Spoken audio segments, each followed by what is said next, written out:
दोस्तों, जब भी बात आती है महंगाई की तो सबसे पहले ध्यान में आता है पेट्रोल और डीजल। इनकी कीमतें हर रोज आसमान को छू रही है और ये आम भारतवासी के जीवन पर अच्छा खासा असर डाल रही है। लोग परेशान हैं और सरकार पर सवाल उठा रहे हैं कि आखिर ऐसा क्या हुआ कि हमारे देश के कई सारे हिस्सों में पेट्रोल 100 के पार हो गया है। मतलब सीधे शब्दों में कहे तो पेट्रोल की कीमतों ने आम आदमी की वाट लगा रखी है, क्योंकि आज के समय में हम सब पेट्रोल और डीजल पर ही निर्भर हैं। हमारे रोजमर्रा की जितनी भी चीजें हैं, जैसे कि सब्जी भाजी, फल और तेल वगैरह, इन सबको बड़े बड़े ट्रक में भरकर एक शहर से दूसरे शहर लाया और ले जाया जाता है, जिसके लिए जरूरत पड़ती है ईंधन यानी कि पेट्रोल और डीजल की, जो धरती पर बिल्कुल सीमित है। क्या आपको पता है दुनिया में कच्चे तेल के दाम इतने क्यों बढ़ जाते हैं या फिर अचानक इतने कम क्यों हो जाते हैं? इसके लिए हमें इस बाजार की उस रणनीति को समझना होगा जो तेल पैदा करती है और उसे बेचती है, जिससे देश में पेट्रोल की कीमतें हर रोज नया रिकॉर्ड बना रही है। वो भी तब जब अंतर्राष्ट्रीय बाजार में तेल की कीमतें काफी कम हैं। भारतीय लोग 1 लीटर कच्चे तेल की तुलना में पेट्रोल के लिए 4 गुना भुगतान क्यों कर रहे हैं? दोस्तों, आपको जानकर हैरानी होगी कि पेट्रोल की बढ़ती कीमतों में टैक्स भी शामिल है। तो कहीं टैक्स तो कोई खेल नहीं खेल रहा? तो आइए तेल का पूरा खेल समझते हैं, जिसने कई लोगों की रातों की नींद उड़ा रखी है। चलिए शुरू करते हैं आज की वीडियो, लेकिन उससे पहले अगर आपने हमारे चैनल को लाइक और सब्सक्राइब नहीं किया है तो बिना देरी के कर दीजिए। दोस्तों, सबसे पहले आपकी जानकारी के लिए बता दें कि पहला तेल असलियत में 600 ईसा पूर्व में चीनियों द्वारा खोजा गया था। हालांकि लंबी खोज के बाद आखिरकार उत्तरी अमेरिका के एडविन एल ड्रेक ने खनिज तेल का पता लगा ही लिया। 1859 में एडविन ने टिट्सविले पेंसिल्वेनिया में विश्व का पहला तेल का कुआं खोदा। 1867 तक उत्तरी अमेरिका में खनिज तेल खोज ने दुनिया में क्रांति ला दी। आपको बता दे, भारत में कच्चा तेल प्रमुख रूप से 4 देश इराक, संयुक्त राज्य अमेरिका, नाइजीरिया और सऊदी अरेबिया से आता है। भारत में पहुंचने के बाद रिफाइनर्स द्वारा कच्चे तेल से पेट्रोल तैयार किया जाता है। और दोस्तों, पेट्रोल आज के समय में इंसान की एक अहम जरूरत बन चुका है। इसकी आवश्यकता हर रोज पड़ती है और ये बात भी सच है कि जैसे जैसे इसका इस्तेमाल बढ़ता जा रहा है, वैसे वैसे इसकी कीमत भी लगातार बढ़ती ही जा रही है। और भारत में तो इसकी कीमत अब आसमान छूने लगी है।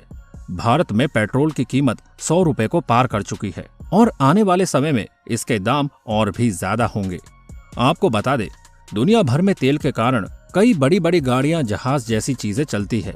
ये खनिज तेल जिसकी सहायता से हमें अनेक ऊर्जा के स्रोत मिलते हैं, जैसे कि हम इसी खनिज तेल को शुद्ध करके उससे पेट्रोल, डीजल और कई तरह के तेल बना सकते हैं और अलग अलग जगह हम उनका जरूरत के हिसाब से यूज कर सकते हैं।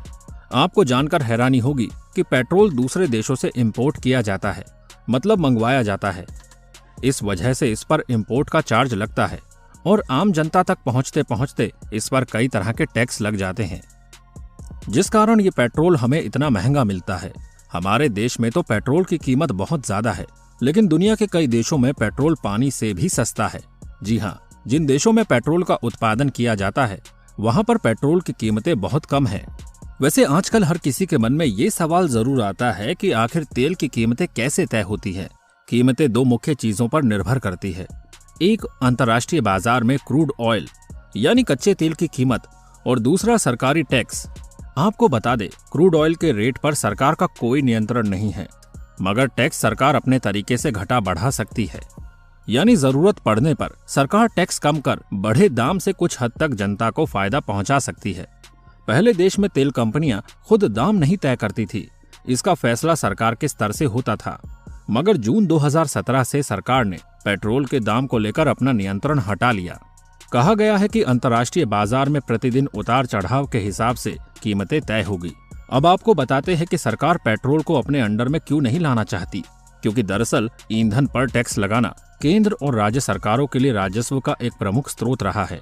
यही एक प्रमुख कारण है कि वो इसे जीएसटी के तहत नहीं लाना चाहते हैं। लेकिन अगर ये जीएसटी के दायरे में आ जाएगा तो सरकार का राजस्व कम हो जाएगा, क्योंकि अगर पेट्रोल और डीजल को जीएसटी के सबसे ऊंचे स्लैब में भी रखते हैं तब भी इन पर लगने वाला टैक्स मौजूदा टैक्स से कम रहेगा। जीएसटी का उच्चतम स्लैब 28% है, यानी जो भी वस्तुएं जीएसटी के दायरे में आती है उन पर लगने वाला सबसे ज्यादा टैक्स 28% है।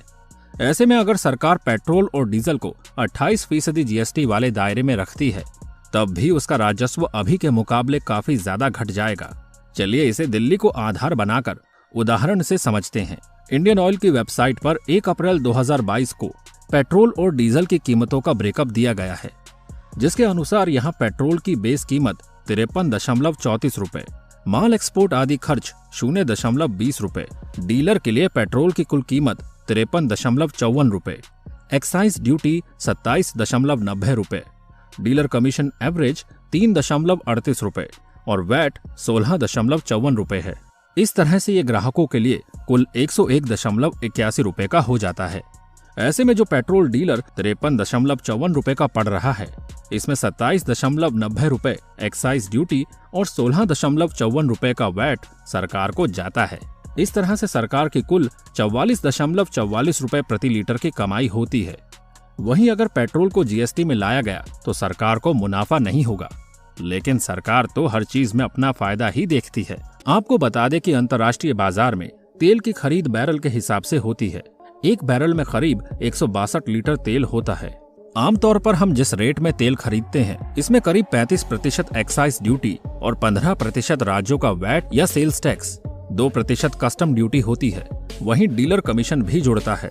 तेल के बेस प्राइस में कच्चे तेल की कीमत, उसे सुधार करने वाली रिफाइनरीज का खर्च भी शामिल होता है। हर राज्य में पेट्रोल और डीजल के अलग अलग रेट हैं। इसकी वजह है राज्यों में बिक्री कर या वैट की दर 17 से 37% तक है। दोस्तों, दुनिया में कच्चे तेल के उत्पादक देशों का एक समूह है। इसका पूरा नाम है organization of oil exporting countries. इसमें मूल रूप से वैसे तो 13 ही सदस्य हैं, जिनमें मुख्य तौर पर मध्य पूर्वी और अफ्रीकी देश हैं। लेकिन तकरीबन 62 साल पहले, साल 1960 में जब इस समूह का गठन हुआ था, तब इसे तेल उत्पादक संघ का नाम इसलिए दिया गया था कि इसका मकसद दुनिया में तेल की आपूर्ति और उसकी कीमतें तय करना था।